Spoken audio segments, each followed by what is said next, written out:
요즘 나음서 있어요. 나음서 있는데 나음서 같은 경우는 잘 안 보게 되죠. 뭐 미가서, 요나서는 봐요. 요나서는 뭐 하갑, 뭐 스가랴, 학개, 말라기서는 봅니다. 왜냐면 신약하고 연결되니까. 나음서 같은 경우는 잘 안 봐요. 봐도 네 장만 있어갖고 뭔지 잘 몰라요. 뭔지 잘 모르는데 성경 안에 있다는 거예요. 성경 무슨 책이요? 구원의 책이라는 거죠. 내가 읽고 이르는데 모른다 그러면 이거 구원에 대해서 썼다. 한 단어만 보이면 성경이 보일 확률이 커요. 거기서 한 단어만 제대로 보면 파괴하는 자가 너를 치러 올라왔느니 나움 선지자를 치러 올라왔다는 거야. 나움이 뭐예요? 선지자죠? 먼저 앉아 복음 전하는 자를 선지자라고 그런다고요. 구약에는 선지서가 있어요. 그리고 열왕기는 왕에 관한 거예요. 열왕기 왕으로 기름 부은 자들 얘기고 선지자도 기름을 보줘요. 기름 부은 자들의 얘기예요. 레위기는 제사장 얘기거든요. 그럼 제사장 기름 보여 안 보여? 기름 부은 얘기라고요. 기름을 왜 보줬냐고. 고린도후서 1장 21절에 그리스도 안에 들어가면 우리에게 하나님이 직접 기름 부었다고 그런다고요. 우리는 왕권, 제사장권, 선지자권을 다 갖고 있다. 왜 주셨냐고. 그렇죠. 복음 전하라고. 나움이 선지자기 때문에 당연히 복음 전한다고 이렇게 생각을 해요. 그 너를 치러 왔다는 거야. 나움 선지자를.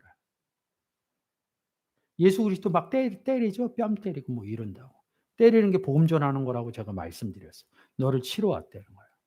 사람 방식으로 봐도 맞아요. 역사적으로 보면. 선지자를 복음을 못 전하게 때리면 아파갖고 전하지 못하거든요.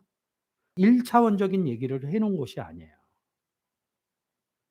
때린다 이런 것을 그 의미를 신약에 언제 가면 때린다. 오른뺨을 때리거든 오른편을 대라 이렇게 얘기를 한다고. 치려는 거 아니에요.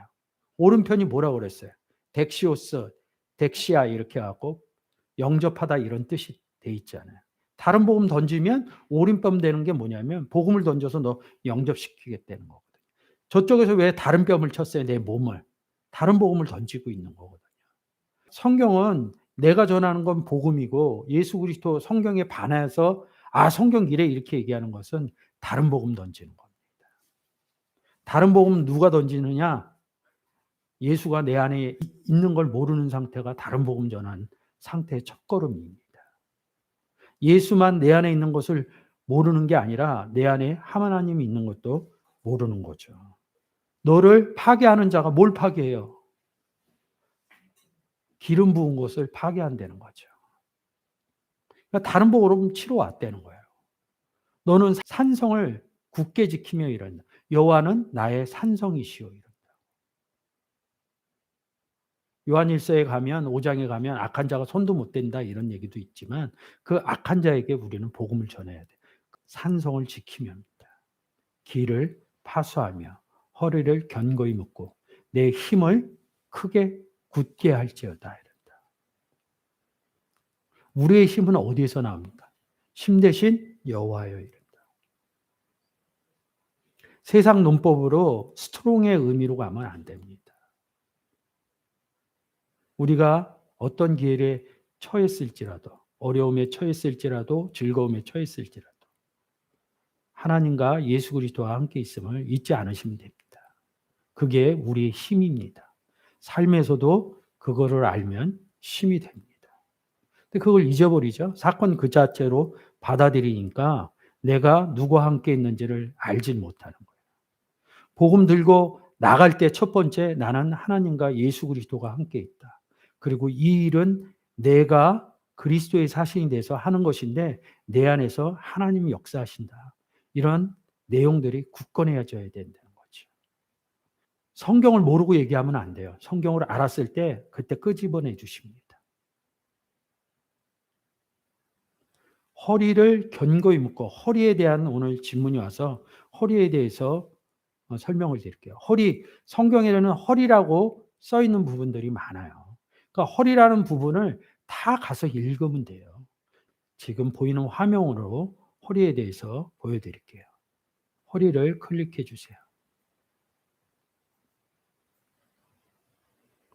이 소프트 바이블이라는 프로그램인데 여기서 허리를 클릭해 줘 보세요. 허리를 클릭하면 이렇게 허리에 대해서 지금 쭉 나옵니다. 허리를 을일 때 나와요. 이 주어가 뭐예요? 허리죠. 을을 지우고 엔터를 이렇게 칩니다. 허리에 대해서 쭉 나와요. 레이기 한번 눌러줘 보세요. 3장 4절이죠. 뭐 허리 콩팥 있죠. 이렇게 매번 눌러서 보면 좀 불편하겠죠. 그 옆에 있는 돋보기를 누르면 됩니다. 돋보기 눌러보세요. 이 프로그램이 다 허리에 대해서 이야기를 합니다. 자, 맨 위서부터 허리에 대해서 이렇게 나옵니다. 이렇게 표시가 되어 있는 거예요. 허리가. 쭉 커서로 좀 내려줘 보세요. 더 내려가 보세요. 이제 허리라는 것을 제가 풀어드리려고 그러는 거예요. 왜 허리에 띠를 꼈는지, 허리를 묶는지, 허리를 동이고, 허리보다 굵으니 뭐 이래 허리를 묶고 이런 얘기가 있어요. 이사야서 66장 11절입니다. 우리를 끌어 그물에 들게 하시며 어려운 짐을 우리의 허리에 두셨으며 이런다고. 짐하면 또 생각나는 구절이 있어요. 내 짐은 가벼우니라 이런다고. 반대편은 무거운 짐을 지고 이렇게 얘기를 한다. 마태복음에서 나오죠. 성경에 허리가 무엇을 얘기하는지 개념적으로 모르면 허리로 찾아요. 뭐 콩팥, 허리에 콩팥이 있다. 그래서 허리 부분만 갖고 찾아요. 밑으로 쭉 시브리서로 한번 가볼게요. 쭉 내리세요. 거기 끝이에요. 시브리서 7장 5절. 레위 아들들 가운데 제사장 직분 받은 자들이 율법을 쫓아 아브라함 허리에서 난 자라도 자기 백성인 백성에서 10분의 1을 취하라 명을 가셨으니. 레위가 누구의 아들이에요? 야곱의 아들이죠. 야곱의 아버지는 누구예요? 이삭이죠. 이삭의 아버지는 아브라함이죠. 족보로 딱 보는 거야. 아, 그래. 아브라함 족보의 태생이다 이러는 거예요. 히브리서 7장 10절 멜기세덱이 아브라함 만날 때 레위는 아직 자기 조상 허리에 있었습니다. 이 허리가 뭔지를 모르는 거야. 허리가 어디의 일부분이에요? 몸의 일부분이라고요. 구조로 못 가요. 뭐 허리를 얘기하든지 발을 얘기하든지 무릎을 얘기하든지 손을 얘기하든지 눈을 얘기하든지 이마를 얘기하든지 머리를 얘기하든지 빨리 몸의 구조로 가야 돼요. 고린도전서에서 몸도 하나요? 떡도 하나요? 한 몸 된 거를 얘기를 해준다고요. 여기 잡아놓으시고 풀어주세요. 돋보기. 고린도전서 6장 19절. 요한복음 2장 21절. 그러나 예수는 성전된 자기 육체를 가리켜 하신 말씀이라는 거예요. 성전하면 뭐라고 그래요? 하나님과 어린 양이 성전이다. 지금 나오는 예수 그리스도가 성전이다. 이런다. 우리 보고 너희가 성전인지 알지 못하느냐. 이런다. 성전의 의미를 세 구절로 표시를 했다. 우리가 성전 됐다는 거예요. 예수 그리스도가 성전이고 하나님과 그 어린 양이 성전이에요. 성경의 표현법이라고요. 루틴 같은 거라고요. 하나님이 성전이라는 거예요. 예수 그리스도 안에 들어갔는데 예수를 성전이라고 그랬거든요. 그리고 계시록 21장 22절에서 하나님과 전능하신 이와 어린 양이 성전이다. 이런. 우리가 그 안에 들어갔기 때문에 성전이 됐다는 거예요. 이 구절에서 성전된 자기 육체를 그런다고. 그러니까 예수 그리스도를 우리 마음 가운데 보내서 우리가 영접한 것을 성전을 주었다. 성경은 이렇게 얘기를 한다. 그래서 우리가 성전이 됐다. 이렇게 얘기한다. 성전과 육체 두 개를 얘기를 한다고요. 고린도전서 3장 16절이요. 너희가 하나님의 성전인 것과 이런다고요. 하나님 성령이 너 안에 거하시는 걸 알지 못하느냐. 우리가 왜 성전됐냐면 성전인 예수 그리스도를 영접했고 성경은 그리스도 안에서 이렇게 얘기를 한다. 그래서 우리가 그리스도 안에 들어간 게 요한복음 2장 21절 성전 안에 예수 안에 들어가기도 했지만 성전 안에 들어간 거라고. 예수를 성전과 육체라고 했으니까요. 고린도전서 6장 19절이야. 너희 몸은 너희가 하나님께 받은 바 너희 가운데 성령의 전인 줄 알지 못하느냐. 성전 받았다는 건 이해가 되는데 몸을 받았대요. 우리 예수 그리스도를 받은 거는 맞거든요. 성전 받은 거는 맞거든요. 요한복음 2장 21절 때문에 그래요. 육체된 성전 이렇게 얘기를 하고. 예수는 성전된 자기 육체를 가리켰다. 육체를 받았다는 거야. 우리는 말로만 예수 그리스도 영접했잖아요. 근데 성경은 구체적으로 얘기를 한다고. 너희 몸이 아니다. 너희는 그리스도 것이요, 그리스도는 하나님 것이다. 이렇게 얘기를 하는 거예요. 몸이 바뀌었다는 거야. 새로운 피조물이 됐다는 거예요. 우리가 사람의 인지로 보면 그 몸이 그 몸이에요. 근데 성경에서도 너희들이 바뀌었다는 거예요. 하나님을 믿는 사상 중에 성경에 써 있는 내용을 인지하고 모르더라도 그대로 믿고 따라가는 겁니다. 저는 이제 조금 그게 이루어졌어요. 그렇게 인지가 돼요. 하나님 몸 바꿔주셨지. 마음 한켠에 안 변했는데 이런 마음도 있는데 이제는 하나님이 몸을 바꿔주셨지. 우리 보고 지체라고 그리고 고린도전서 12장에 가면 각 지체는 눈, 뭐 이렇게 얘기하는데 허리 얘기하니까 허리로 들어가는 거예요. 허리로. 몸으로 봐야 되는 거예요. 허리를 얘기하든 손을 얘기하든 몸으로 봐야 되는 거예요. 나 저중점을 하면 하나님과 그리스도가 내 안에 있어요. 두 분만 모시면 끝난다고. 그리스도 안에서 그리면 얘기가 달라져. 여기서 생각이 확장이 안 되는 거야. 나도 있고 여러분도 있고 이 땅을 먼저 떠난 사람들도 있다는 생각이 안 들어와. 이 생각이 들어와야지 구약도 풀리고 우리가 지금 봐야 될 히브리서도 풀린다고요. 이 전환이 안 오면 역사적인 논법에서 벗어나질 못해요.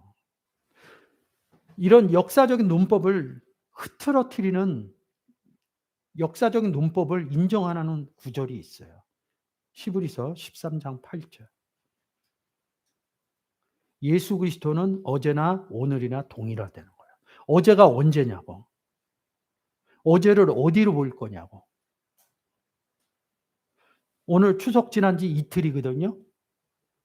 추석날을 생각할 거예요. 성경에서. 어제가 어디까지 가냐고. 어제가. 성경으로 보면 창세기 1장서부터 가는 거예요. 2장, 3장, 4장, 11장에 아브라함 나야. 그것도 어제야. 오늘은 제가 현존하고 있는 거예요. 그리스도는 동일하다는 거야. 내가 들어가 있으나 아브라함이 들어가 있으나 동일하다는 거야.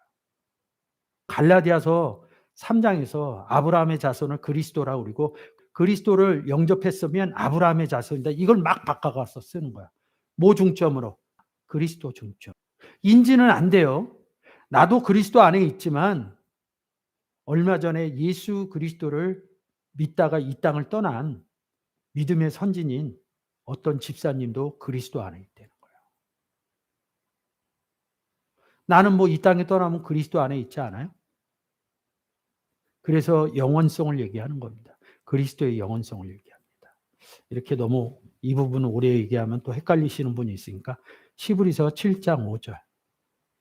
아브라함 허리에서 난 자라도 어떤 의미를 가지고 왔냐면 갈라디아 3장 의미를 가지고 와야 돼요. 갈라디아서 3장 16절. 이 약속들은 아브라함과 그 자손에게 말씀하신 건데 여럿을 그 자손들이라 하지 아니고 오직 하나를 가리켜 내 자손이라 하셨으니 그리스도다. 여기서 그리스도를 얘기를 해요. 너희가 그리스도께 속한 자면 아브라함의 자손이여 이렇게 하고 그 의미를 살려놓습니다. 이거 성경 모르시는 분들은 내가 읽어줘도 몰라요. 근데 성경 좀 읽으신 분, 갈라디아서 3장 잘 아시는 분들은 그렇구나 이게 깨달아요. 성경을 모르고 제가 하는 유튜브 들으시면 이상한 소리로 다 들립니다. 제가 성경 갖고만 얘기하지 머릿속에 있는 것 갖고 꺼내오지 않습니다. 아브라함의 자손은 왜 그리스도라고 그러고 아브라함의 자손이면 그리스도께 속한 자라는 거예요. 아브라함 뭐 기름 안 부었을 것 같아요. 나사로가 아브라함 품에 안겼다. 그 내용을 보면 거지 나사로가 구원 얻은 얘기를 하는 거예요. 거기서 좀 바꿔준 거예요. 독생하신 품속 따질 때 독생하신 하나님을 보았다. 요한복음 1장에서 얘기를 하거든요. 우린 누구 품속에 있어요? 다윗은요. 생명 싸게로 했다니까. 제가 요번 명절 때 생명 싸게 얘기하는 거예요. 그러면서 딱 이렇게 그리스도 안에 있다는 표현입니다. 생명 싸게가. 아니 그거보다 더 강력한 게 있어요? 요번 국군의 날 뭐 장갑차 나오고 뭐 이랬는데 그거보다 생명 싸게가 약하냐고요. 장갑차 나와도 더 센 거 나오면 파괴돼요. 그리스도 안에 있다는 의미를 생각하시면 파괴 절대 안 됩니다. 그래서 아브라함으로 바꾼 거예요. 아브라함 품에 안겨 있었다. 나사로가, 거지 나사로가. 나사로가 어디 들어가 있었는데요? 그리스도 안에 들어간 얘기라고요. 그 안에는 뭐 아브라함 없냐? 철저하게 성경이 구원의 책이다. 믿음의 선진들 써놓은 거다. 안 되면 이런 부분들이 역사적으로 가버립니다. 히브리서 7장 5절이 역사적으로 간다고요. 역사적으로 가면 절대 못 풀어요. 10절 이는 멜기세덱, 멜기세덱의 반차를 따 예수 그리스도 얘기하는 거예요. 살렘의 평화의 왕이요 이런다. 여기서 조상 법이세요. 조상 허리에 있었다. 파테를 이룬다고. 아버지라고. 지금 아브라함 안에 있으면 허리에 있었다. 조상 허리에. 5절에서 보면 아브라함 얘기하고 조상 허리에 있었다 그러거든요. 우리는 지금 누구 몸 안에 들어가 있는 거예요? 요한복음 2장 21절 해주는 거예요. 육체 안에 들어가서 육체 받았다 이런. 몸 받았다 이런. 그게 안 깨달아지면 이거 안 깨달아져요. 아버지 허리에 있었다 이러는 거죠. 허리는 뭐라 그래서 몸이라고 그랬죠. 몸 안에 있었다 이런다. 요한복음 2장 21절 예수는 성전된 자기 육체를 가리켜 말씀하신 거다. 우리가 그리스도 안에 있다. 이거는 다 인지가 돼요. 예수는 육체와 성전을 얘기하고 있어요. 육체 안에 있었다 이러면 인지가 안 돼. 새로운 피조물이라며 새 몸 됐다면요. 한 떡에 참여했다면요. 떡 안에 들어갈 때면요. 이런 의미가 살아나지 않으면 이거 절대 못 풉니다. 우리가 성전이 된 게 아니라 성전 안에 들어가서 성전의 일부분이 됐다 이렇게 얘기를 하는 겁니다. 세상의 논법하고 성경에서 얘기하는 논법하고는 많이 달라요. 근데 세상 논법을 자꾸 성경으로 끌고 들어오니까 이런 부분이 안 돼요. 우리가 예수 육체 안에 있었다 이럽니다. 육체 중에 어디? 허리에 있었다. 육체는 허리 아니냐고, 몸 아니냐고요. 다시 히브리서 7장 10절. 역사적으로 하면 말이 돼요? 아브라함도 아버지 품에 있었고 레이도 아버지 품에 있었다 이런 얘기예요. 근데 이걸 역사적으로 이렇게 얘기를 하는 거예요. 5절 다시 가서 볼게요. 레이 아들들 가운데 제사장 직분을 받은 자들이 율법을 쫓아 아브라함의 허리에서 난 자라도 자기 형제인 백성에게 10분의 1을 취하라 명하셨으니 이 아브라함은 어디 있었냐고요. 요한복음 11장에서 말씀 따라갔고 이런다. 갈대아 우르에서 어디로 들어와요? 가나안으로 들어온다고. 그 여정을 얘기하려고 그런 게 아니에요. 방주 얘기하면 그리스도 안에 들어갔다는 예표다. 가나안 땅 들어가도 그리스도 안에 들어간 예표다. 이렇게. 그리스도 안에 있는 영접한 내용을 얘기를 해주려고 그러는 거예요. 영접을 해야지 구원의 논리법이 성립이 되니까. 멜기세덱의 아브라함을 만날 때 레이는 아기 조상 허리에 있었다. 이런다. 이거 좀 풀어서 쓰면 좀 달라요. 허리라는 것은 몸이라는 거라고요. 몸의 일부가 나오면 몸으로 보시면 돼요. 문장이 풀어지기 시작해요. 어려운 문장은 안 풀어도 돼요. 그 의미만 살아나면 되니까. 레이기에서 허리에 가서 찾으면 잘 안 보여요. 허리에 콩팥을 떼어 불사른다. 우리가 그리스도의 몸이 되기 전에 몸 밖에 있었거든. 콩밥을 떼어서 불에 살르는 거거든요. 그런 표현법이지 짐승 잡아갖고 뭐 제사 지날 때 짐승 잡는데 그런 의미로 갖다 쓴 건 아니라고요. 그래서 허리라는 것을 볼 때 몸으로 생각하시면 성경이 보여질 확률이 무척 큽니다. 감사합니다.